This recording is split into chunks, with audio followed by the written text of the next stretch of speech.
Look who showed up, Nakita. Good, Hi. good morning. Good morning. Let me tell you, Nikita, I can't take for my folks, so sometimes that'll throw me off. But I'm here. That's We done awesome. talk bad about you. Didn't tell you. I know Julius did. I know he did. I know Nikita was being nice. We Yes. have talked about you. Look, I was concerned I was gonna be late. I was like, okay, he's gonna be calling me here in a second. Any second. No, look, Yeah. man, what's so funny? I get up, I do the stuff for them, and I lay back down, and sometimes that throws me off. So. But Yeah. good morning to you. Good morning to our viewers in Georgia, Savannah, and across the world. We're back another Saturday. Yes. Yep, and we have a wonderful guest, Julius, a candidate for the Department, the Agriculture Commissioner. So the Department of Agriculture would be something that you would lead should you be elected. So I guess we'll start off, Julius, by asking Nikita to tell us a little bit about herself and what kind of led her to put her name in the hat. Yes, awesome. So, again, my name is Nakita Hemmingway, and I am a Georgia native. I'm a mother of four, married. Professionally, I'm a cut flower farmer, a realtor of more than 20 years. I'm an entrepreneur. I've owned multiple businesses, currently still do. And I'm just passionate about bringing change to Georgia and making sure that everyone, regardless of socioeconomic background, regardless of citizenship, if you call Georgia home, you have the best opportunities to live life on your terms. Um, I never saw myself as a politician. I grew up, I'm from Savannah, and I grew up in the metropolitan area, metropolitan Atlanta area. It was my mom. I have a sister and a brother. So it was a single parent home. And one of the things she taught us is the importance of showing up for your community. And it's not a dollar amount attached to it, it's a heartfelt action. Mm. And regardless of who you are, where you are in life, you have the ability to affect the people around you and be a leader, and that has echoed through every aspect of my life. And I see it not only in my siblings, but also in our children, because our children are starting to show up, and they're all different ages. And by the way, my kids, 24 to 4 years old. And Well, okay. Wow. it matters. So I'm just happy to be here on the show. I won't say too much. I'll let you guys ask me the questions and respond to those. But this is an opportunity for us to really get it right and to show up, and that's why I'm here. Well, we won't have a problem with anything you do or say as long as you don't tell people, especially Dr. Jamal Torre, anything about what high school you You attended know, you one say year. just like me. I was going to ask that very next question. No, we can't let her say that. I already know. So, I got a feeling it's the best one in the city, but I mean, hey. So it's so funny. So like I said, I grew up in the Metro Atlanta area. We didn't have a lot when I was growing up, but I want Hmm. to tell you guys the testament of personal power and will. I saw my mother go from being a maid cleaning hotel rooms to a supervisor in a hotel to a manager in the hotel. And then after that, she went to hair school when I was 17 years old. And so we were sent to Savannah to live with my uncle. So I went to Jenkins High School for a semester. Oh my God. Time to go. Time to go. But You lucky we not gonna hold that against you. Yeah. you can't Yeah. hold that against me. That And was I my donation right there. but So, in telling her story, she went on to become a hairstylist. She owned her own hair salon for 20 plus years, and she retired at 59. So and she's definitely my role model. So yeah, so I got to spend a semester down in Jenkins High School, but that is the backstory behind it. So Okay. So, if awesome. you could tell us, and it's just helpful to know, what does a agriculture commissioner do? So agriculture commissioner is the second most important race in the state of Georgia because agriculture touches on every aspect of an individual's lives. In Georgia, it is our number one industry. It contributes more than 70 billion to our economy. It creates more than 359,000 jobs. But anything that relates to you personally, like food security, the environment, the goods that make your clothing, fuel your automobiles, all of that stems from the space of agriculture. And even the seafood industry down in Savannah is connected to the agricultural space. So this is a very, very important race. There are some amazing things that we can do in this seat to build Georgia to be stronger and more profitable. Very cool, very cool. So, one of the things that I had a chance to do last year with Daniel Blackman was kind of go throughout the state and meet people as we connected for Public Service Commissioner. How has that been for you, given now that we're coming up out of COVID, right? Yeah. But still kind of living in that space. How does that look for you in your campaign? So we're following, definitely COVID-19 protocol safety guidelines, but by no means is it keeping me sitting behind my computer screen. We're getting out, we're meeting folks, and we're keeping it within their comfort zone. But more importantly, I think it's important for people to see me in physical, real space and to know that, number one, not only am I here, but ironically, I've always been here. And two, change is more important than just staying stagnant in this. So we're being strategic about our activities, keeping health and safety in our mindsets, but we're also just making sure that we actually get out in these spaces and stay engaged and get connected with voters. Awesome. That's awesome. So you're trying to be the 17th agriculture commissioner in the history of the state of Georgia and the first Black, correct? So not only am I the first Black, I would be the first woman in the state of Georgia, and I would be the first Black and the first Black in the United States and the second woman in the United States in all of our history. Yes. Wow. See, that's history that we need to be a part of. Yes, it is. Absolutely. And let me tell you how profound this is, not only just for me, but for the people of Georgia, because I'm fortunate in that I've been able to trace my ancestry back to the first slave. Her name was Sack that came here. I'm Gullah and Geechee, by the way. And my ancestors who started off as slaves became rice farmers in Georgia. Most people don't look at the fact that Georgia was founded upon agriculture. This is our foundation. And agriculture is definitely tied to the African American plight. It's our story. It's a part of our identity. So this is profound. This is a big moment for us. Somebody asking what time at the Georgia Bulldog game today. Well, it doesn't matter because we're going to win anyway. South Carolina, I feel sorry for you, but hey, we don't ask you to sign up to be on our schedule. So, which is a great thing. And hopefully you don't get this wrong. What is your favorite college football team in the state of Georgia? There's only really three real teams. So you got three options. So I'm gonna have to say it's tricky. Georgia, I actually have a cousin who, D'Angelo Tyson, really? Grew up in Statesboro. Yes, he's my cousin. He played at Georgia and then went on to play for the Ravens. And then my brother actually played at Georgia Military College, at Georgia Southern, and at Morehouse. So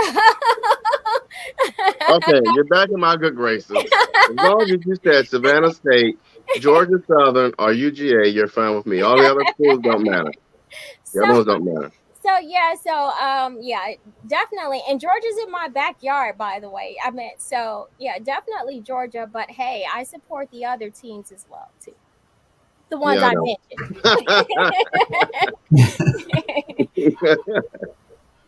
Okay. I hear y'all. Georgia Southern is my favorite, and then Georgia, then Georgia Tech. Nice. Tech So, is Tech is just around just for the I don't know. Hush. and Hey, Yeah. that's Tech was killing it in the 90s. Like they were just crushing it. So I have hope. I think they can get back into the tops conversations.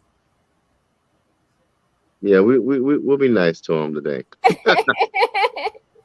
So tell us a little bit about your vision and your platform as you kind of move throughout the state and campaign and tell people why they should vote for you. Yes. So my vision, it's centered around three things, which is education, opportunity, and resources. It is important for people to know that even though agriculture is the number one industry in the state, even though that agriculture is what our state was founded upon, 80% of the food we consume in the state of Georgia is imported. So what that tells you is that farmers from around the world are more profitable in the state of Georgia than Georgia farmers, and we've got to change that. This month is Hunger Awareness Month, and there are 1.1 million people in the state of Georgia that are living near hunger. 337,000 of those are children. One of the things for our campaign and what we've committed to is eradicating childhood hunger by 2025. Oftentimes when we're talking about, how do we address hunger? How do we address food security? It's not about the resources, it's about the policies. And when we have good policymakers who can find opportunities, create opportunities, and make things more accessible, that is how we change the narrative, and that is how we make life better for those. And when we're looking at rural development and advancing rural communities, it's very important that we recognize that proper nutrition plays an important role into the success of people. A person who's born into poverty without proper nutrition is 10 times more likely to stay in poverty, and it becomes a generational issue. So, but when you're giving them quality foods and you're giving them opportunity and access, they're able to pull themselves out of poverty and in that generational cycle. So the investments that we need to make in this space, we need to look at it from a spectrum of opportunities for Georgia: food security, economic opportunity, growing our rural communities, education. Those are all the things that are at the forefront of this campaign. And I believe that being a Georgia native, being African American, having even challenges myself as a farmer, and recognizing that we can do things differently, I think that's what this department needs, because it's been the same old system for 17 different ag commissioners, almost 200 plus years, and we can do better. We need a new perspective. Yeah. awesome. Yeah, but it's about time we got to get. But Black is not running again. Gary's running against Warnock. That is correct. First, Gary's running against Herschel. I don't know what's wrong with my man Walker. Then should he beat Herschel? I don't know what's wrong with my man Walker. Then he can run against Warnock. That's kind of strange, because you would think that the Republican Party would tell him not to run because that's Trump's boy. And Gary's jumping out there, I guess, and he's going to, if Trump is backing Herschel, Gary don't have a chance. Well, here's the thing in Georgia. You got the Kemp silo and you got the Trump silo. Both are pretty strong silos of people. So that's going to be interesting about which evil wins out of that whole setup. Well, we want to make sure that that he is out of Nakita's way, so that we won't have no problem with seeing how to get. Who the guy we had on last week? The last was the other Democratic. What's his name? The other Democratic candidate was Fred Swan. Yeah, Swan. Mm-hmm. So you and Swan, we probably have y'all on so y'all can give y'all ideas on together before the election. Also, we could just do a simple race. I think a simple race where we just like a relay. Yeah. And, and so we like to have fun, Nakita. So I'm glad. Me too. Humor. It's good. Yeah, because he's I didn't know anything. I think you were on a show with Jay a couple of months, about a month or so ago, where Yes. we had you all on, and Jay was moderating it for the Democratic Party, that it'll be great and I knew about you, but I didn't know that you were from Savannah. So you get the nod from being from Savannah, you know. Yes. But whoever comes out of that, that's who we'll be supporting wholeheartedly anyway. Yeah. Off the Democratic side, I know I'll be. You I'm not gonna hold that you were a warrior for a few months against you. But she probably met Ray and decided I gotta go. Yeah, exactly. Exactly. So we're gonna be with you 100%. We and hopefully we can get a Democrat in that seat, you preferably. Since you're a Savannah girl, and we know that Savannah's gonna come out 100% behind you. Everything that we do here, we're gonna try to make sure that y'all are a part of. Thank you. And so that you can get on all the other shows. We have other shows for you to be on also. That Okay. has a good following. Keisha and Alicia, they're sitting councilwomen here, Awesome. and they have shows. You might have to take a trip to come be on Alicia's show. It's on a Tuesday night. He said it. Let me just say this. Anytime I can spend down in Savannah sleeping on my uncle's couch, I get the best breakfast in the world. Wait a minute. Wait, what's being cooked? Because I'm at the, come meet you there. Oh, yeah. Well, he's good at omelets, but listen to him. He's the king of everything. But he's Well, that's fine. As long as there's some shrimp and grits going on, I'll come over there and make sure I drive. What's your uncle's name? Gregory Tyson. Greg Tyson? Yes. Okay. We had a Greg Tyson that was a pastor here that passed a few years ago.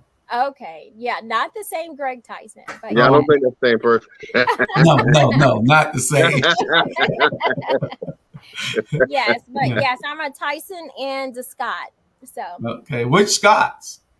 Good question. I can't tell you that. So Benji Scott, there is a Zachary Scott. He's I know Zach. Zach is married to my cousin. Okay. Oh Lord, y'all related now. Julius, I got a friend named James. James and Julius are related to everybody in Chatham County. I have a very large family. I don't think no family in the county, probably in the state, is bigger than my family. Okay. And I have a very, very large family. I can. So in Girard, Georgia, my mom's father is from Girard, Georgia. And here's a interesting fact. He was born in 1898. He played Negro Leagues baseball, but he is a Reddick. And he had 29 sisters and brothers. Wow. So, yeah, they run deep. 29, Robert. 29. Right. You probably know Bonzo Reddick. You know Bonzo Reddick. That's a Reddick. He's a physician. Okay. But being that you are from Girard, the Prescotts are from Girard also. Ask your family whether they know the Prescotts. They're good friends of mine. Here, they are the West Savannah, out of Woodsville. So you might know them also. But the reason I ask all this is because we need you to all of your family needs to know that you're from Savannah, that you are running, and that you and that they need to give you the support. That's why I ask these names, because people need to resonate and remember these names so that we can get everybody behind you. Because this is a historical moment. Yes, it is. I completely agree. And you know what? It's for me, this is circular because growing up, spending time in the South, especially with my grandmother, everywhere we go, her first statement was, "Who your people?" What's your name? And I just thought that was just so weird. Why? Like, grandma, it doesn't matter. This is a person, But in being the age I am now and recognizing that family is important. And knowing who you're connected to, that is important. Mm-hmm. That's how you are able to support each other, stick together, and keep moving forward. So, yes. Yeah, that's so true. So one of the things we talked about before in the past, just to get, we ebb and flow. So I appreciate you being flexible. Yeah, What are your thoughts around, if at all, around community gardening? I love it. So one of the initiatives we are planning on rolling out is more education for community gardens. You know, my mother said something profound to me about 7 months ago, and she said, you know, raising you guys was hard, and I was so inundated with making sure you had a roof over your head, making sure you were healthy, having all these things, and never once dawned on me to start a garden. And she grew up with her mother who, you know, was a farmer. So making sure that we educate people in this space on how you can grow your own food is going to be very, very impactful in making sure we address, you know, solve those issues around food insecurity. um, right now, and it is cheaper to have a meal from McDonald's than to buy something healthier in the grocery store. You know, and having access to organic foods, it seems like it is just a challenge. But when you grow your own, it's more economical because you're growing it and it's only costing you your labor, you know, cost of seeds and taking care of that plant. But also that knowledge stays with you and you're able to pass it on for generations to come. So very, very important to me that we expand um, our efforts in creating education and hands-on experiences for people to grow and also have the support that they need. So as they're maturing in this space, they're just not left alone. That's great. And we understand that the agricultural uh, department uh, regulates a whole lot of things. Yes, Mhm. Grocery stores, convenience stores, food warehouses, yes, pets, yes, gasoline, yes, pesticides, food safety. Mhm. It just goes on and on. It's a big yes. department, a lot of responsibility. It is a huge responsibility, but you also have consumer affairs. So advocating for your rights and your protections, that is important. The water industry, product labeling is it within this wheelhouse. And now that we have hemp growing in the state of Georgia, here's an interesting thing. The DEA is no longer stepping in to regulate, you know, or to make sure that these fields are burned down when they're outside of regulation. All of that falls up under the Department of Agriculture. So there is that policing, regulating unit that is attached to this space. And, you know, we talked about my Democratic opponent, but let's talk about my Republican opponent. I'm not going to even mention his name, but I'm glad you don't. yeah, He just but said nothing. he he lets people know he's eighth generation farmer, and it, you know, it's highly documented his, not only his racist past but also his family's racist past. So when we're talking about the fact that the ag commissioner has policing powers in some of these districts, do we really want that type of person having this type of power governing our farmers but also in our communities? You know, so these are all the things we have to look at in this space to make sure that we keep the people of Georgia safe and we create the opportunities that everyone, regardless of color, um, need. So, And really quick, you all, just a quick thing. If I leave, I hear you. I have a father who's 94, so I don't allow either of them to lift their finger, do anything. So I'm running to go do. He's in the Yeah, kitchen now, so I'm going to see what are you doing. You let me do it.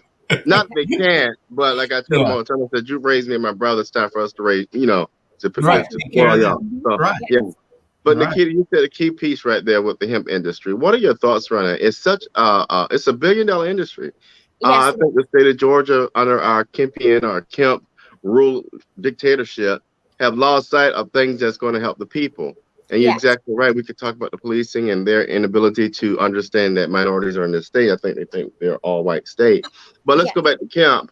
What are your thoughts around that, and how do we leverage that, if at all, for economic growth in the state? So this is why education is important. This is why understanding, not just putting your name on a ballot because, oh, you know, I care about agriculture. This is why understanding what the rules are, understanding economics, understanding business, why all of this is important. So, and I'm going to get off my soapbox on that, but to answer your question, Georgia legalizing hemp for the cultivation of THC is a good step, but it should not be our resting place. It should not be our destination. I am pushing for the full legalization of cannabis for multiple reasons, outside of just the low hanging fruit of, this creates opportunity for us to progress in our, in a criminal justice system. Hemp has over 25,000 uses. And that includes combating issues like climate change. It takes hemp 4 months to reach maturity. It takes a tree 25 years. So what most don't know is that 1 acre of hemp can sequester 4.2 tons of carbon out of the environment in 1 year. An acre of trees can sequester 6.5 tons out of the environment every 10 years. So in places where we have environmental justice zones, places like Waycross and parts of Savannah where you can't afford to wait to grow trees, it takes nothing for us to implement these carbon farming practices using products like hemp. Sunflowers is another people don't know about, and it can do great good for our environment. The other thing is hemp, when it's fully harvested, it can be used in a product called hempcrete, which supplements the use of concrete. It's not as strong, but it can be as strong with the addition of rebar. And what this does is now we are able to address issues within the building industry. Right now, we're having a global shortage on key building materials. And as a result of it, the housing market is through the roof. So when you're looking at how can we achieve, affordable housing, it starts in the agricultural department by making sure we have resources so that every industry functions efficiently. So we have a true market, and then we're able to create more opportunities. So definitely, I am pro cannabis. And here's the other point. Being a flower farmer myself, I know it doesn't matter how many years you have in this space. When you're starting with a new crop, there is a learning curve of about 3 to 5 years. It takes the average farmer $500 to plant an acre of hemp. If that crop comes in above the 0.3% or 0.03% THC levels, they're forced to burn their fields. They don't get that money back. But if we fully legalize cannabis, you can then say, well, it doesn't meet the medicinal uses, but here are a slew of other uses in which you can sell your crop for. So we've got to look at this from a spectrum of issues and say, okay, this is why this is more important, and this is why we have to do it now. Yeah, I just think it's ridiculous. And people, and I said this when Fred was here, it's ridiculous that people just jump on a bandwagon of, oh, it's illegal. If you do your history, you understand why it's illegal in the first place. It was in competition with cotton. And back then, if you were in competition with the white man's cotton, then you were going to get your behind spanked. And so what other way to dilute that or get rid of it, but to make it illegal. So now we got, but let's finish the story up. The story goes like this. Now we got our black and brown brothers and sisters in jail, in prison for a plant, for God's sakes, for something equal to oregano. And like you said earlier, now we're realizing, oh, there's good uses to this. Now we can make it legal. Interesting, right? But yet you'll let Buddy Carter go peddle opioids to people, and now all of a sudden that's okay. So but we won't get on that soapbox. So look, I'm going to take you even a step further with that. So one of the things people don't know is hemp is actually considered a superfood because it's a vegetable. Yep. Wow. It is a vegetable, and it's the oldest farmed crop. The regulations, the prohibition on the use of hemp, like you stated, it was the cotton industry, but it was also the wood industry, because hemp can produce 5 times more paper than wood can. Yes. It replaces wood in a lot of spaces, and so this particular crop was a detriment, or the way that they saw it, it endangered opportunities in other spaces. William Randolph Hearst was one of the biggest advocates for this because he was a newspaper man, and because this was a risk to his business. So fully understanding, as you've stated, why things were prohibited, and then coming back to this space, is important. You could do some research and find out that the US government relied on hemp cultivation during World War II to supplement our economy. So, education, opportunity, and resources, which are my pillars in this campaign, is very important that you understand the connectedness in this space and that you have the resources to change it. And we Yeah. have the opportunity to do that now.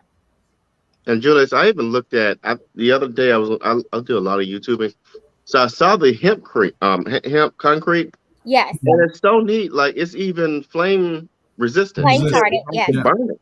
Yeah, I Yes. saw It won't that. burn down.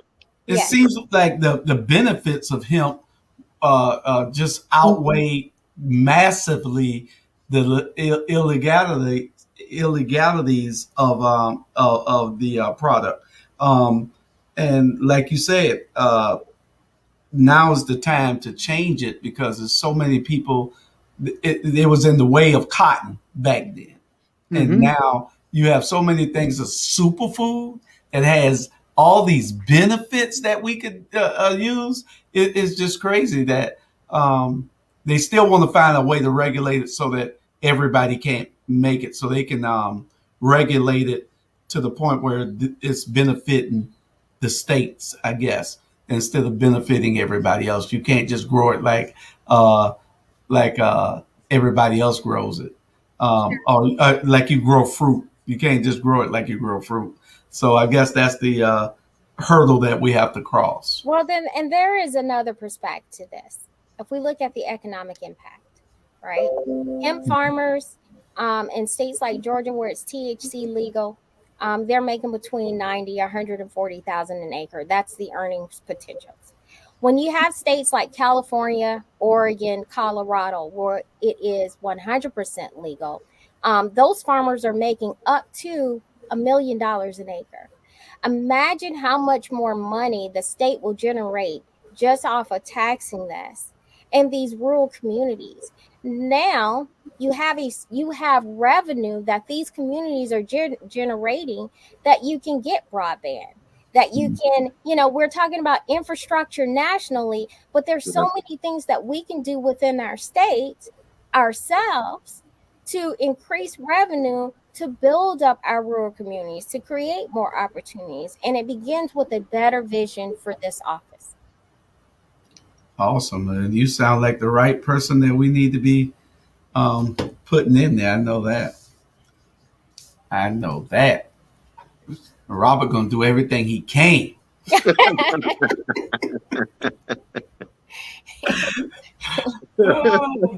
Hey, Yeah. we definitely got to show up. The reality of this, and it's it hit us hardest the most in 2020, and we're seeing it, is that the state of our world, the state of our communities, our townships, the state of everything, it's not one person's problems, it's all of our problem. We all actively played a role in the state of our country the way it is today. And that can be done by not paying attention, not getting engaged, and allowing others to do it, and just not fighting for what is right for our people. More than anything, people like myself, yourself, Julius, Robert, we can show up, but it's up to the voters to elect people like me. So this is definitely a team effort, and just encouraging everyone to make sure you show up, because we have an opportunity to make our state better for everyone. We just got to everybody has to play their role. And I definitely want to talk about how do you get voters out. But one of the things that just popped in my head that I definitely want to ask, and we talked about this with Fred, and so we're trying to be as fair as possible so the viewers can, do an equal comparison. What are your thoughts about working with a Warnock and an Ossoff? We know that Warnock stood tall, and by the way, Warnock is my guy. But he's from Savannah. Hey, we get the whole Savannah thing. Look, we get you in Warnock. I'll come back and say that PSC thing. Man, Savannah, Chatham County, we'll run this thing. But anyway, But what are your thoughts about getting Black farmers their just due and getting our Black farmers like yourself Yeah. the resources, the not necessarily reparations, but getting Black farmers a piece of the pie that they've been excluded from for so many years? So you said a mouthful, and I have an answer, and a lot of people are not going to like it, but at the end of the day, it is the truth. Um, until America apologizes to the Black and brown people, we're always going to be stuck putting a band-aid on the issues, trying to create cutout programs to supplement the injustices that have happened. And you see where that gets us, because now the aid money that Warnock got for farmers is tied up in court, and they're likely going to keep that tied up for a number of years. And there is a possible reality we need to be aware of, that these farmers may not be able to get that money, and that's devastating. So it's twofold. Number one is, like it or not, this country has to pay reparations for some of the stuff that they've done, and that includes these farmers who have been disenfranchised and didn't get the resources that they need in order to be successful in their businesses. But then going forward, the best way that I can fight for African American farmers is by making sure the Department of Agriculture in the state of Georgia work justly for everyone. I can't single out one group of farmers, but when the system works, everyone succeeds. And one of the things my opponent doesn't understand, Fred Swan thinks this is about access to loans, and this is about, being able to just get seeds. Yeah, the seeds are important, but this is not about loans. This is not what you think it is. This is about economic opportunity, because number one, if you're making the amount of money you need to make, you don't need a loan. So let's talk about that. Let's make sure that they can make money and be profitable in their business. Let's not talk about a debt instrument, because you think a debt instrument is the only way to create justice. That's not how we do this. You want people to understand, to be able to succeed and be successful. This is how you do it. If you want to pass regulation around agritourism, which creates opportunities for farmers to be independently successful and not have to rely on government subsidies, then you're going to need someone who's sitting in that agricultural commission seat who has a background in travel, who understands agritourism. And by the way, my first business was a travel agency. And I owned that for 3 years before it went under due to the dot-com boom. If you want someone who's going to understand that we need more entrepreneurial opportunities, that this is even bigger than our farmers, because oftentimes at these farmers markets, what often coexists is micro enterprises. So you have people who make soap and people who make jewelry and do all these different types of businesses. They thrive off of that. They're ag adjacent businesses, and they need more opportunities to be successful.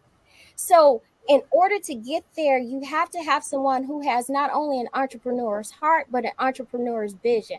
And I've been an entrepreneur since I was 21 years old. So again, this is a unique space. There is a lot in this office, but you have to have the right person with the right vision in order to bring all this forward.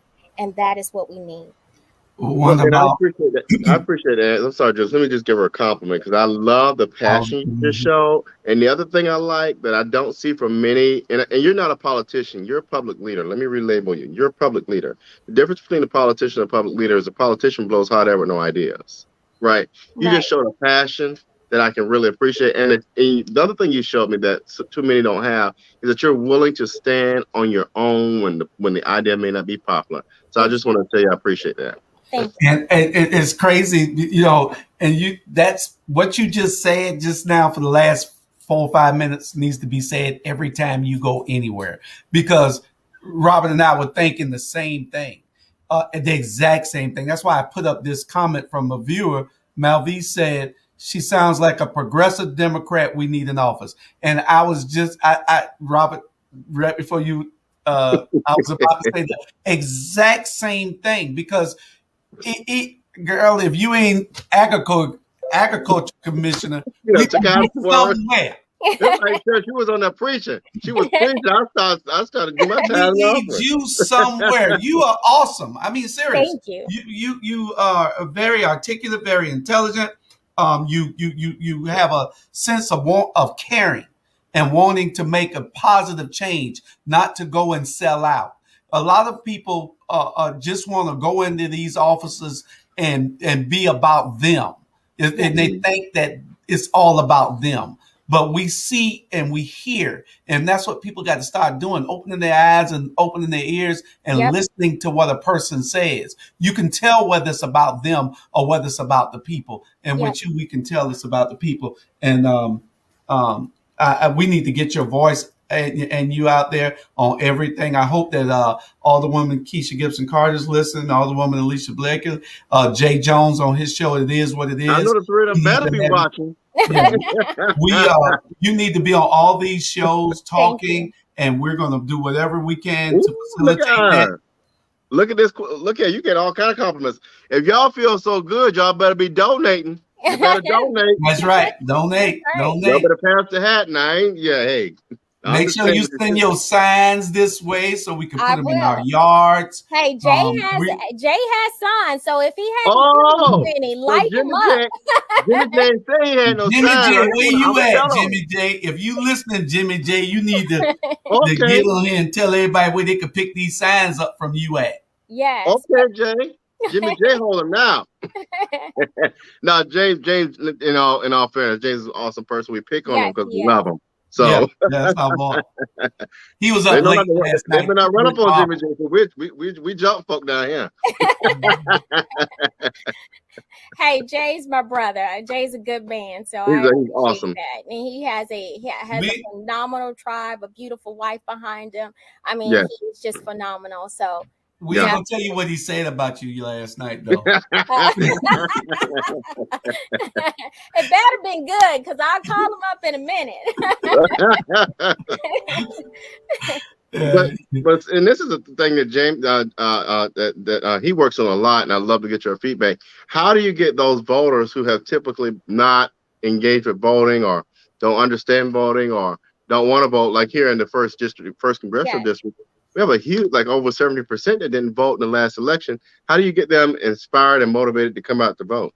I believe like this moment, you show them the connectedness of why this should matter to you.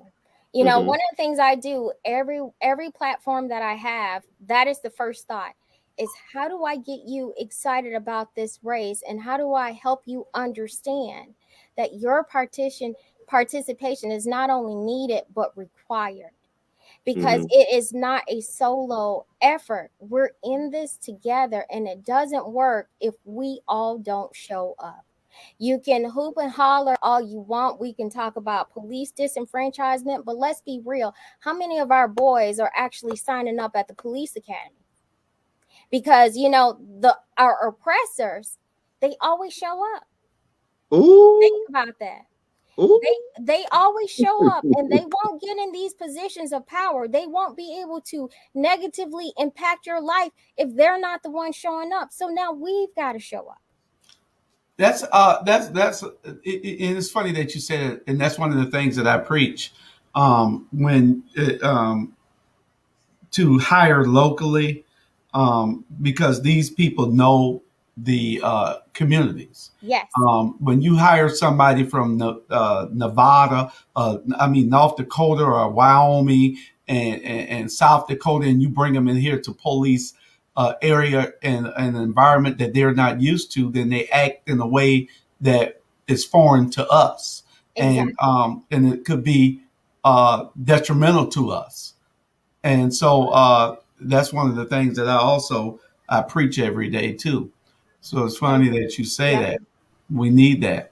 Yes. Yeah. But like I said, Nakita Hemmingway for governor in 4 years. I don't know. Stacey might have something to say about that. Look, I know when to stay in my lane, and agriculture is my lane. Now you see, Sherelle said I just tuned in 10 minutes ago, and from what I've heard, she already has my vote. Your voice needs to be heard everywhere. Yeah. Keisha and Alicia, y'all have this young woman on your show this week or next week, and we'll Teray set as it up. well. Yeah, And Teray Teray, was good. yeah, Dr. Teray, and Jay Jones. You're going to be, so just make time because you're going to be on all our shows and start talking to the people here so everybody can hear you because you're very, very, very articulate in what we need. Thank And you. I'm going to get in trouble for saying this. I know I am, but it's all good. So, whomever comes out of the primary, the winner, I just hope this time that the Democratic Party of Georgia stands up and supports its candidates. That's Yes. something that we did not see in the last election, and we've got to do better than just worrying about the Senate and just worrying about the governorship. We got to start worrying about every last one of these seats from Ag Commissioner to the Labor Commissioner because they're very important. They impact people's lives on a daily basis. Yes. You're looking at Plant Vogel, and people don't even realize this. Plant Vogel, I don't even talk about this stuff anymore. Plant Vogel is delayed yet another 5 to 6 years, and that's another $10 billion Wow. on your bill if you're a Georgia Power customer. So, I mean, we got to do a better job, Democratic Party of Georgia. We need to find a leader at the head of that ship, and I don't care who gets mad. Somebody needs to lead the ship who understands what that looks like. Yes. Mhm. And that's So I why. don't mean to drop your No, name it's next. I ain't okay. getting you in trouble now. No, you're fine. I mean, those you're entitled to your perspectives, and you Yeah. should say those because it's what you feel in your heart to be true. I think it should be heard. And the other thing is, this is why we've got to make sure that people show up and vote. You Yeah. know, I'm not going to tell you all of what I know, but I'll tell you this: it matters when you have people who actually are running for office. Study the job, because what Yeah. I can tell you is, I don't care what Democrat is on that ticket. In this race, there's only one person qualified to hold that seat legally, and that person's name is not Fred Swan. So I'm just going to leave it there. Because so if you're not voting for Nakita Hemmingway, it's a wasted vote because he will never, even if he won the Democratic primary, even if he won the state of Georgia, if you don't know the laws of the state, you don't recognize that he will never be allowed to hold that seat because there's certain things he is supposed to have that he don't have. Ooh, So Julie, this your is turn. why it is important that we show up. Baby, you a sister. You don't play it. Yeah, and we're gonna get you on Mona Lisa Monroe show too. She got a Thursday Look, morning show. she done been around Alicia and Keisha already because she had an I said it moment right there. That was like Alicia Blakely. Well, she don't mind, and I love her for that. She don't mind saying what she gotta say, but she'll follow up with I said it. Yeah, I said it. She even got a T-shirt now, Julius. Yeah, I know. And she ain't gave me. By the way, Alicia, you ain't getting my T-shirt yet, so I ain't gonna mention your name no more till I get a T-shirt. Yes, I said it. She will tell you that because she will give you the information the way that you supposed to have it. She's not hiding anything. She believes that the public should be informed, and she tells you. And that's what it's all about. It's about being a public servant, not a politician. A politician hides things and thinks that it's all about them. These are public servants. Alicia and Keisha, Bernetta, these are public servants. Agreed. And we got several shows.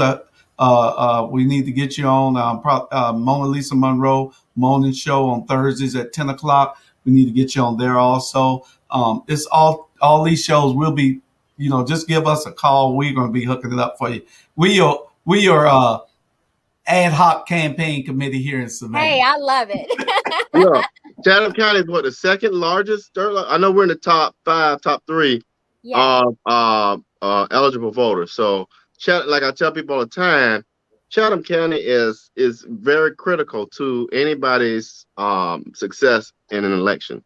Matter of fact, if we look back when Joe Biden was running, Chatham County was that area that they were looking at to do all of this retabulation. So Chatham County really carries its weight when it comes to Georgia. We love you, Fulton, but we run it down here too. Yeah. Somebody said something about food deserts. What was I that? love co-ops. I love co-ops.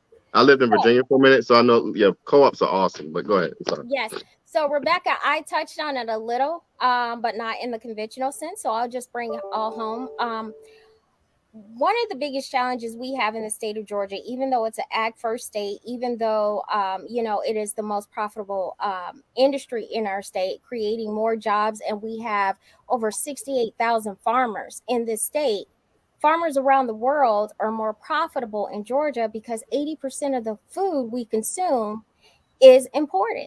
So making sure that we have a plan to get Georgia grown products on the shelves in grocery stores in every category and get premium placement, that is something that I'm committed to working on.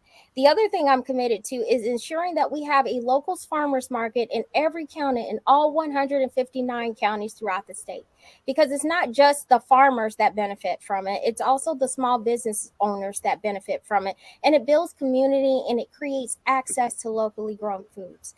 And then the other aspect we're committing to eradicating childhood hunger by 2025. And the parts of the ways that you get there is, number one, educating people about programs that already exist, which is the SNAP program. That should be in every pamphlet that you get. It should be on commercials and TVs to let people know that, hey, you're getting SNAP benefits and it's double at a farmer's market. So let me tell you why that matters. Because right now, SNAP benefits, they give you about $1.86 per meal per person. That is less than the national average of $2.39 or some odd cents per meal per person. And so people are thinking to themselves, well, my SNAP benefits are not enough. Well, let's make them enough. And let's make sure that the stuff you're buying is actually quality nutrition. So when you go to a farmer's market, you're getting 2 for 1. So it doesn't matter what the government's paying out. You're getting better, fresh, quality foods. The farmer and the other businesses in those markets are benefiting.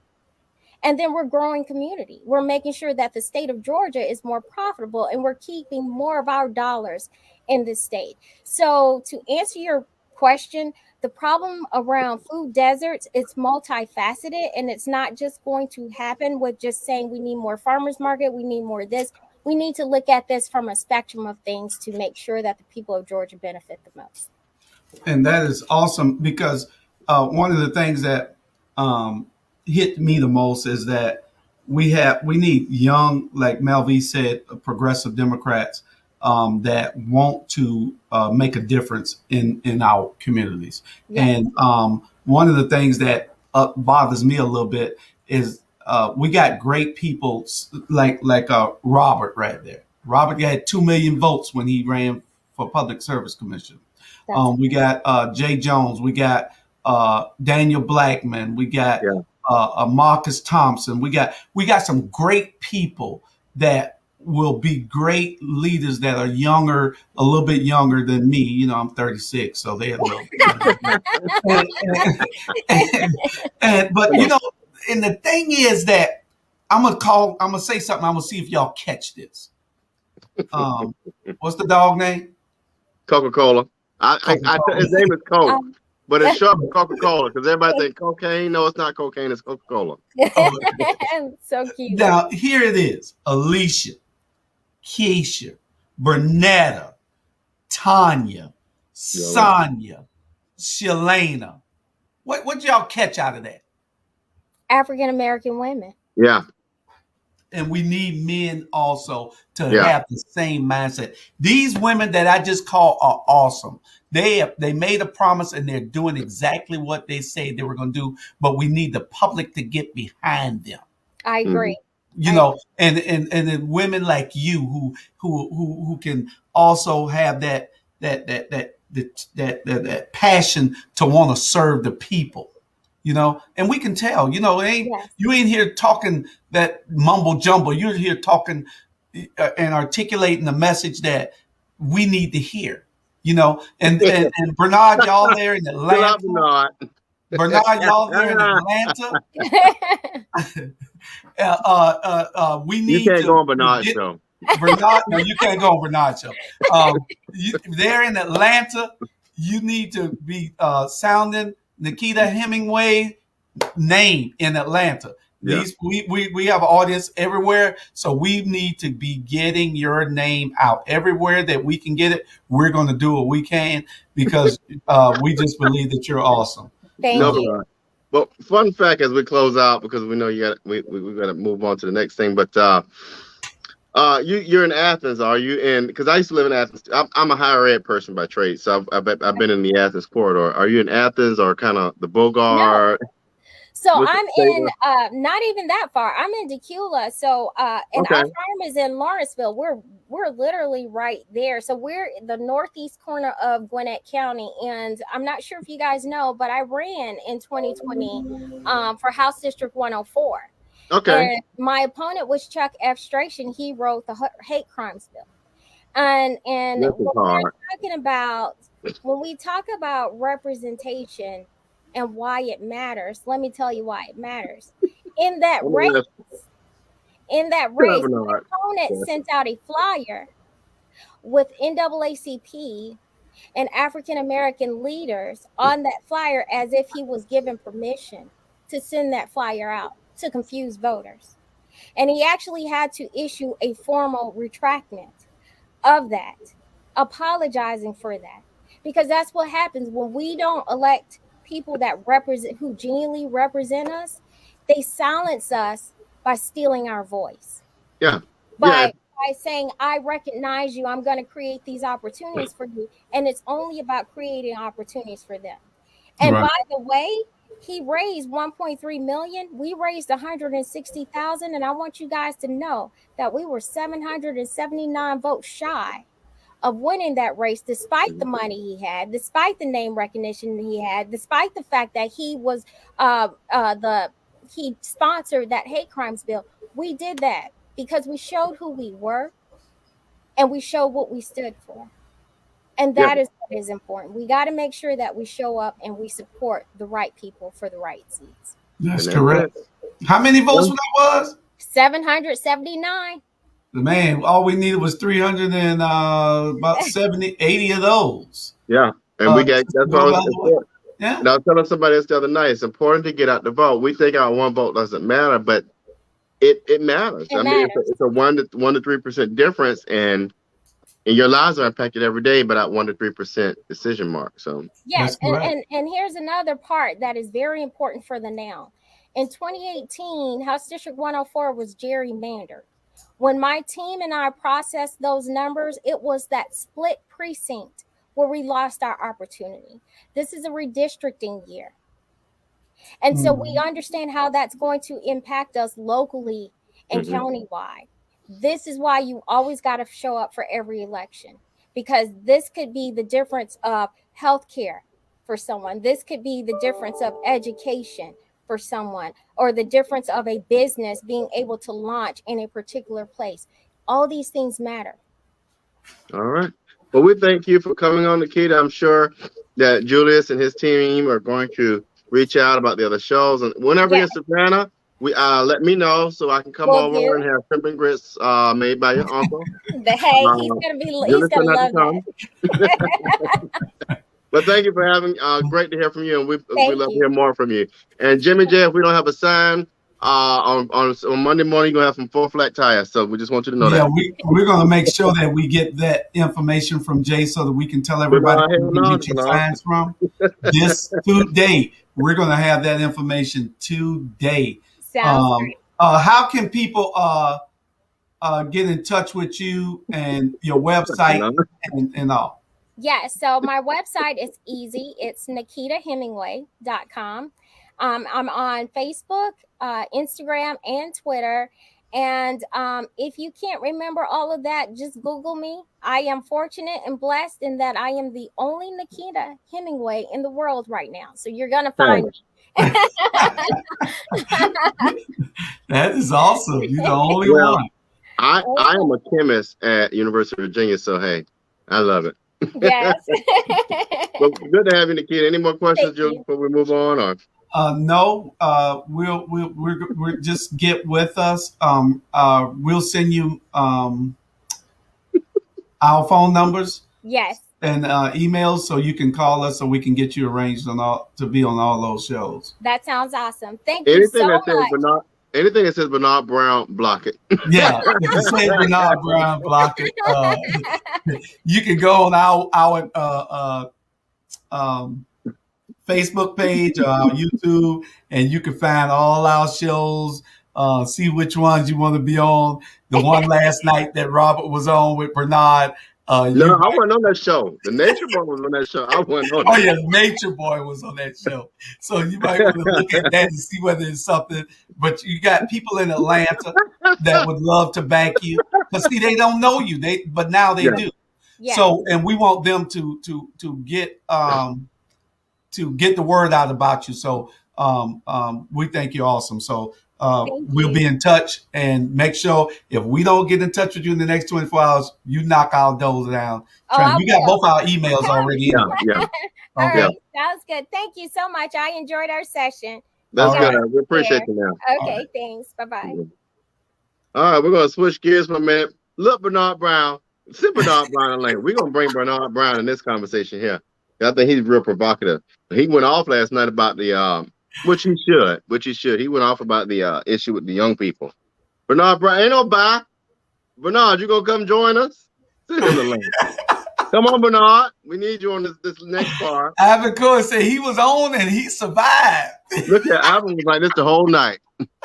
This was Ivan Cohen, y'all. Yeah, Ivan, we gonna have to get you to just sit back like this. Bernard, come on now. Get in line. You got to send Bernard the you say bye to her. Yeah, come on, Bernard. Send Bernard those questions. Bernard might still be hungover because he was trying to all night long. He was trying to all night long, so he might not be available right now, you know. And Jamal Nut Juice Touré. Oh Lord, that's the wrong thing. I was trying to send the link, but the link got messed up. We got. Hold on. Oh, you sending it to him? Meant to send it through Messenger. Yeah, but we got about 30 minutes or more left. However long Robert take. Robert said he had a bunch of questions for me. And, so why don't you kind of give us a quick synopsis? I'm going to try to send this to Bernard. Just something real quick to kind of give people the. I'm trying to. I'm gonna try to send it to him too, real quick, so he'll have it. Oh, here you go. Oh no, it's not coming in. Hold on, let me. I'm gonna send it through Messenger. Yeah, my I would have to do something with my. But no, he don't want you on, Bernard. You see how they got? No, just playing. Bernard, check your Messenger. Check Messenger, Bernard. Check Messenger, Bernard. Boom. I don't know why he got on his profile picture. Got that cross on like he the Pope. He told me he just got up. Yeah, we know. That's fine. I did too. But if you know how to work magic, all you gotta do is make it work. Y'all make sure y'all share this show. Don't be afraid to share it. That young lady is awesome. She's a Savannah native. She lives up near Atlanta now in Lawrenceville. But she is awesome. I was very, very, very, very impressed. And, we just need to start getting our young people recognized and in front of everybody. And so that's one of the things that we'll be commissioned to do. Robert, myself, Jay, and the rest of us. Mm-hmm. Marcus, and then I got a bone to people. Marcus Thompson. Marcus Thompson be around here posting these drinks and living the lifestyle. Don't invite nobody. Don't invite nobody. And Milo had to slap him down yesterday. Yeah, and I forgot about Milo. If I didn't call your name, it's just that I didn't have. It was a spur of a moment thing. Especially those women, because we got other women that are serving also, that's been serving for a while. We got Connie Hall, we got Deion Hoskins Brown, we got Tammy, Tammy Stokes, we got Tammy Mosley, we got we got some awesome people. I forgot about Sister Mosley over there. Yeah, we got some awesome people. Irene Hines. We got people that have served and are serving now, rather, and we want to give thanks for their service also. But what we were saying was that those are the women just came off the top of my head that I'm around or that I look at all the time. Oh, And so we want men to stand up also. We yeah. want men to get in the game. Young But men really, such as Robert, like yeah, Robert and Jay and Marcus and Daniel Blackman. All the we got to start doing some things in this community. yeah. Really quick, y'all.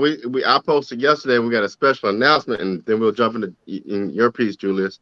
Trying to give Bernard a chance, but while we're waiting for the viewers to know, this will be the only platform right now that will have a debate, a conversation with all 4 candidates for House District Seat 165 to replace Mickey Stevens. SAV ain't got it, JCL ain't got it, but All Things Relevant Media has that debate coming October 9th. So tell your friends, family, and loved ones it's where it's going to happen. So if you want to get the real news, the real questions, send them in October 9th at noon. You'll see that debate. Bernard said he waiting. He said he can't open it. Send it again or something. Tanya Milton. It's all kind. We got women serving and that are doing that stepped up to the plate and doing what they're supposed to do in the community.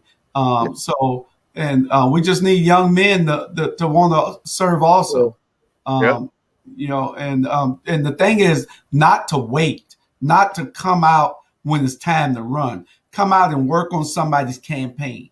Learn what they're going through. Learn the processes and the procedures, and then start getting into these arenas where there are debates and forums and meetings. Join your local political party, whatever affiliation it might be, so you can know the inner workings of these organizations, so you'll know how to move. That all helps, and that's what's needed. Yeah. So we'll go. We got 20 minutes, and Bernard, we love you, but we got to keep it moving. So we know that the Superior Court hearing was this past Thursday. And so if you could tell us what happened there and how did that align with what's written in black and white in the Constitution? Well, what happened on Thursday was my phone, your phone. It's probably Bernard calling you. Somebody else. But Thursday we had the hearing to the challenge of my qualifications, and what happened was we agreed to have it dismissed so that we can file the correct paperwork. The correct paperwork is being filed no later than 5:00 today, I would assume, sometime today or tomorrow. It'll be filed. Lawyers file electronically, so it'll be timely filed. And we hope to have a hearing before the judge in the next 7 days, hopefully. And so, before next Friday, hopefully, because we feel like this is a constitutional issue where you have two conflicting requirements in the Constitution, and it needs to be addressed and cleared up. We don't believe that the powers of the Pardons and Parole Board should be taken lightly. We believe that they were given those powers by the Constitution, and those powers were to remedy things and and give relief to disabilities immediately, not later on. Everybody wants to say that it's a later on solution, but it's not. They didn't have that. They gave restrictions in the order that they gave me, and the only restriction was to carry a gun. Had they wanted me to wait 10 years, they would have said so at that time in that order.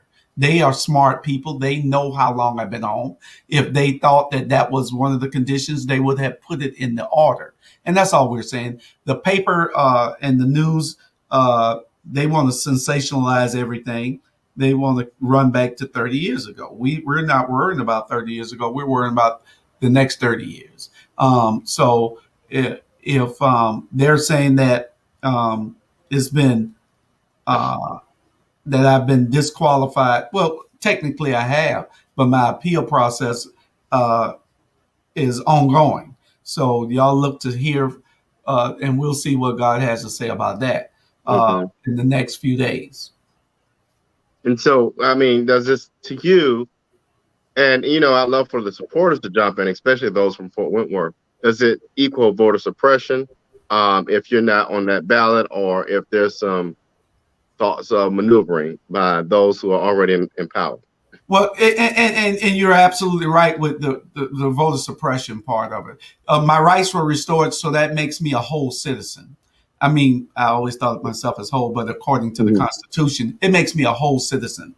So the Constitution is there to protect my rights. The Constitution is not there to hurt me. It is there to protect me. And being that I am a citizen, the Constitution should apply to me to help me instead of hindering or hurting me. So we're asking the court that they look at that in that light, also most favorable to me, being that I am a citizen with my rights restored. So it gave restrictions in that order, but one of the ones is what they're challenging me on. So we're saying that it is an immediate relief to my disabilities. My disabilities was that I could not serve on a jury, I could not serve as a notary, and I could not run and hold public office. This order gave me immediate relief, and that's what we're arguing. Now, the Constitution, on the other hand, says something a little different, even though the Pardons and Parole Board is a constitutional entity and has those powers to give me my rights back immediately. The Constitution also has one word in it that says "and." So it's conflicting disqualifications, disabilities, and it's conflicting reliefs. So we need to get all that settled. And I think the only place that can technically handle it is the Georgia Supreme Court. We're hoping that the judge looks at it in that light and or either rule in my favor and have the Supreme Court correct it. So or to clarify. All we're looking for is clarification. Clarification that is very clear. So we're looking for that in the next few days. And I'm going to deviate for a minute. What's interesting to me, and those that know me know I don't have a problem saying what I got to say, is that if a person who has paid their debt, and we'll use that language, it's done. Let's move on. But what we're doing in this society, and I think, I talk a lot about criminal justice. The criminal justice system has become a system of capitalism and punishment, not about rehabilitation and forgiveness. But we preach so much, and we'll go to scripture and talk about forgiveness, but then we want to hold this umbrella over people for the rest of their lives. When a person paid their debt, it's time to move on and do something different. What we do now, if I get a speeding ticket, or if you all who are watching get a speeding ticket, you pay the fine, you do whatever, and you move on. It's done. But if we were to akin it to the situation we're in now, or what we see with what we want to call felons, we pay that ticket, and then every time you get in the car, you got to pay another $200 fine. Now, is that really fair? So what I'm saying is, when a person has paid their debt, when that particular sentence or what have you is done, it is done. Restore every single right, unless it's a violent crime or a crime like rape or something like that. It's one of the things that I stand firmly on, and we need people in office to understand that we've got to do different than what we've done 100 years ago. The laws on the book were written for the time they were written in. It's time to reevaluate, and we have a bad habit of not reevaluating things. I say this all the time. We've got to stop even placing people in jail who don't commit violent crimes. We are only hurting ourselves, and we look damn stupid doing it every day.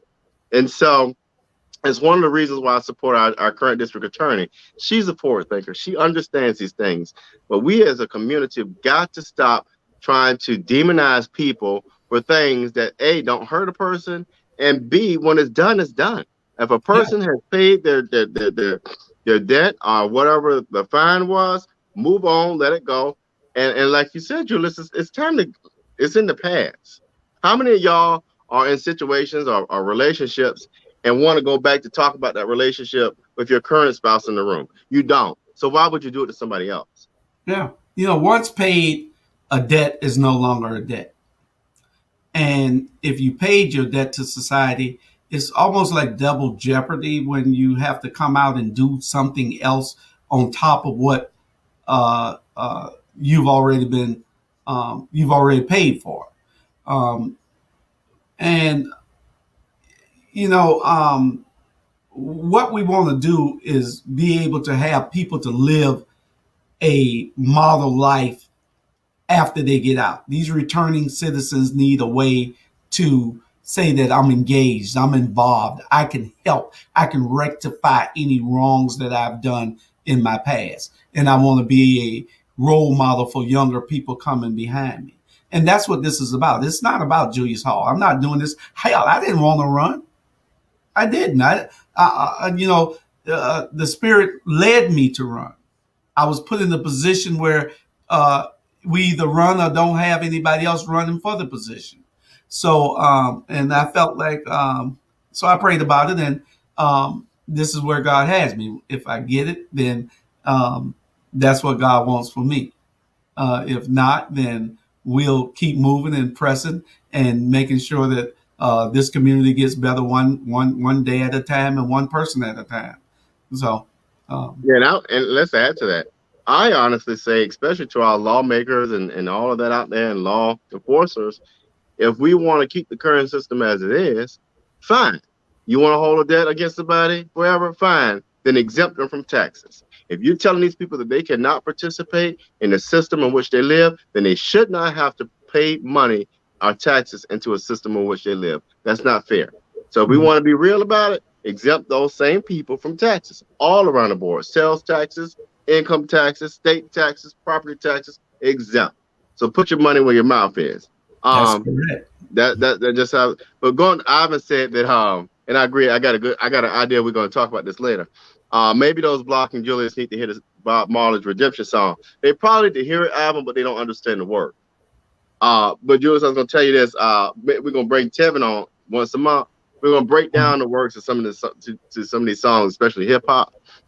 Because if we listen to even today's current rappers like Lil Durk and Lil Baby, you'll understand some things a little better. But a lot of us listen, but we can't understand what the meaning of words. Right, right. When you put words in a sentence, that's a meaning. A lot of people can't get that. But back to your piece. So what's going on now with the campaign, and what are your hopes going forward? Well, we're still campaigning actively. We hope to put my name back on the ballot. It was removed yesterday, and we're hoping that it goes back on Monday until we get a ruling, because there's some hard dates that we have to get by for the name to stay on the ballot. There's no need in me fighting this. If my name is not on the ballot, then I go to the Supreme Court and win. Then it causes the state a whole lot of money. It's easier to leave my name on the ballot. If the Supreme Court doesn't agree with me, then my votes won't count anyway. So I'll be disqualified. Don't matter if I get 10 times as many votes as my opponent, he'll still win. But we want to be able to be in the game, be in the process, and be in the game, because you can't win it unless you're in it. So that's what we want to be able to have. If I'm disqualified later on by the courts, I'll accept that from the courts as from our final resolution, if that's what the Supreme Court says, or if that's what the judge in Superior Court here says, that that's what they see. So we'll wait that outcome, but we're actively campaigning. We are still knocking on doors and waving signs. I didn't go around taking my signs down because it's not over. The news press might want to make people think that it is, but it's not. So we'll see in the next 14 days. So right now, we know that there are people in Port Wentworth that are resisting and engineering this. One in particular that blows my mind is, and talk about the news. you got the main character in this whole thing is in the center of a whole deal where you just magically got this $500,000 to run a tourism company, yet the tourism company doesn't exist. But I have yet to see JCL, SAB, TOC, or Savannah Morning News understand what does that look like. Yeah, What's going on there. So you give it. So the mayor's giving his buddy $500,000 of taxpayer money. So there's got to be more going on. What's going on in Fort Wentworth? The same guy who brought the challenge against me, his company got a $500,000 tourism contract, and they don't even have a building to operate out of. They canceled the contract for the Chamber of Commerce that was here for the last 12 years, doing a great job, and were building and diversifying, and was ready to take the city into a different hemisphere. And they canceled their contract and gave it to some people who are not even qualified and admitted that they've never done this before. And it's corruption on a level that is just mind-boggling, and nobody's doing anything about it. The GBI should be here investigating. I guess they have to be asked to come in, and I guess that's what somebody on the council needs to do, because this was a travesty. It was malfeasance of office. It was criminal for them to give these people this contract. So that's something that needs to be looked at pretty soon also. Yeah, and honestly, if all of that, I'm quite sure there's probably more going on, because when you have your finger on the pulse and you got a governor that doesn't do much but blow hot air and is in your party, they're not going to investigate. I mean, Kemp is not going to hurt his own. Kemp sat there and let Trump slap him around, and he still supports Trump. I don't know where they do that at, but hey, I don't know either. Kemp uses his knees quite well, so hey, you do it how you do it. Hey, loyalty can only go so far, and I don't know what's wrong with these Republicans. Ted Cruz did the same thing out in Texas when Donald Trump talked about his father, called his wife ugly. How the hell I'm gonna still support you? You talked about my daddy being a murderer and my wife being ugly, and I'm going to still support you. These Republicans take loyalty to a different level. No, you cannot. But I admire their loyalty, but you cannot be that loyal to anybody except God. That's a bit much. What is it? I think we got a question. Oh yeah, she said, "Look at this Bernard. Yeah, Bernard hiding behind the computer today." Let's see what these comments say. The fourth estate is not playing their part. Oh Lord. And honestly, and I don't know, I think we talked about this before. What is interesting to me, and I don't know the ins and outs of it, and so I won't go far, and that's probably the last thing we can cover. I don't understand y'all who are in Fort Wentworth, especially, any citizen can let this stuff go by. But there's a fifth part of the 5th district, which I'm the district captain for CCDC. Part of the 5th district is out there behind Fort Wentworth, and I don't know how you let that happen. So in my mind, it's the current leadership that either sold out or got a kickback or something, because you just don't give up that kind of real estate just because it's a nice thing to do. You say part of the 5th district? Yeah, I think the New Hampstead, that piece that's way up there where the warehouses are. That's Chatham, that's Savannah. So you know what I'm talking about, right? It's part of the 5th district of I believe so. It's that New Hampstead, yeah. But it's Savannah. It may not be 5th district, but I think I'm reading the map correctly. It's the 1st district. Okay. But I know it's Savannah, is what I'm saying. It's the 1st district. Yeah. Okay. And you're talking about in between Pooler and Fort Wentworth. Right. And that's what's the name of the thing? It's not Jimmy DeLoach, is it? Yeah, it's off of Jimmy DeLoach. Yeah, that's it. Okay. It's off of Jimmy DeLoach. I can't even think of the name. My wife represents that area. I can't even think of the name. Somebody will put it up there in a minute. Off of Benton Boulevard. Benton Boulevard. The Highlands. Yeah, there you go. The Highlands. The Highlands is the 1st district. Is in between Pooler, Garden City, and Fort Wentworth. It don't even touch Savannah, but it is part of Savannah. So I mean, where they do that at, I don't know. But my thing is this: at the end of the day, I think it's government overstep. I think it's nobody in the city who holds office needs to have anything to do with this, but we know that they're involved. But just put the names on the ballot and let the voters decide. The voters know what the information is. Let the voters decide. Yeah, let's do it's that. crazy because that's like saying that Atlanta can come on land in Port Wentworth, and then you have Atlanta police have to travel all the way here to police that. Savannah police patrol the part that they own in Port Wentworth. Savannah owns a large piece of land in Port Wentworth where nothing but warehouses off of this industrial park right down the street. And it's crazy. And if I'm correct, and I don't know this to be true, let's say they're traveling through Garden City, Port Wentworth to get to that property. Savannah police don't have any arrest jurisdiction. Now, the sheriff has arrest jurisdiction throughout the state.